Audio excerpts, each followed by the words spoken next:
ગુરુ પૂર્ણિમાના પાવન અવસરે સૌરાષ્ટ્રના સુપ્રસિદ્ધ યાત્રાધામ વીરપુર ખાતે વહેલી સવારથી જ મોટી સંખ્યામાં ભક્તો દર્શનાર્થે ઉમટી પડ્યા છે।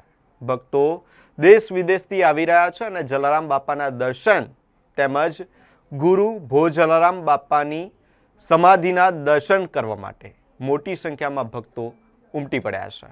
ગુરુ પૂર્ણિમાના પાવન પર્વે યાત્રાધામ વીરપુર ભક્તિમય વાતાવરણમાં રંગાઈ ગયું હતું। પૂજ્ય સંત શ્રી જલારામ બાપાની જગ્યાએ ગુરુ પૂર્ણિમાનું વિશેષ મહત્વ હોવાથી વહેલી સવારથી જ ભક્તોની લાંબી કતારો જોવા મળી હતી। ગુરુ પૂર્ણિમાના દિવસે પૂજ્ય જલારામ બાપાના ગુરુ પૂજ્ય ભોજ જલારામ બાપાની સમાધિનું વિધિવત પૂજન જલારામ ગાદીના ગાદીપતિ પૂજ્ય રઘુરામ બાપા તેમજ જલારામ બાપાના પરિવારજનોના હસ્તે કરવામાં આવ્યું હતું। તેમજ અમદાવાદ, સુરત, બારડોલી, નવસારી, મુંબઈ, મહારાષ્ટ્ર સહિત દેશ વિદેશમાંથી આવેલા ભાવિકોએ સંત શ્રી જલારામ બાપાના ચરણોમાં શીશ નમાવી આશીર્વાદ પ્રાપ્ત કર્યા હતા। જલારામ બાપાને પોતાના ગુરુ તરીકે માનતા હજારો ભક્તોએ દર્શન કરી ધન્યતા અનુભવી હતી। સમગ્ર દિવસ દરમિયાન યાત્રાધામ વીરપુરમાં ભક્તોની સતત અવરજવર રહેશે અને યાત્રાધામ વીરપુર જય જલારામના જયઘોષથી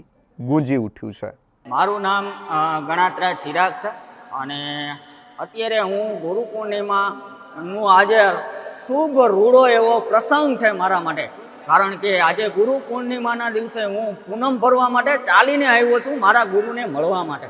હું જેને ગુરુ માનું છું એવા સંત શિરોમણી જલારામ બાપાને મળવા માટે આવ્યો છું અને ખાસ કરીને અમે દર પૂનમ ગોંડલ જલારામ મંદિરથી ચાલીને પૂનમ ભરવા માટે આવીએ છીએ। મારું ગામ તો જસદણ તાલુકાનું નવા ગામ છે, પણ અમે ગોંડલ જલારામ મંદિર રાત્રે 11 વાગે 3-4 મિત્રો ભેગા થઈ અને ત્યાંથી ચાલીએ અને ખૂબ મજા આવે છે। રસ્તામાં ખૂબ ઉત્સાહ સાથે જય જલારામના નારા સાથે અમે ફાઇનલી અમે 5 વાગે 4:30 વાગે વીરપુર ધામ પહોંચી જતા હોય છે।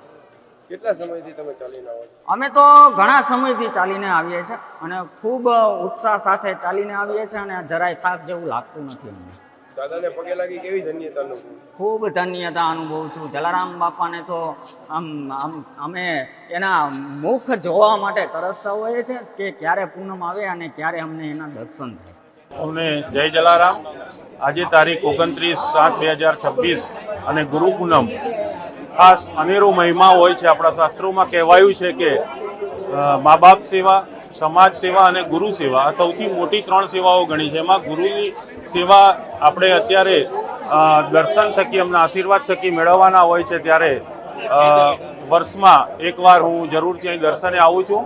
હું મહીસાગર જિલ્લાના સંતરામપુર તાલુકામાંથી મોટી સટણ ગામથી આવું છું અને છેલ્લા 17 વર્ષથી હું જલારામ બાપાના દર્શન કરી ધન્યતા અનુભવું છું।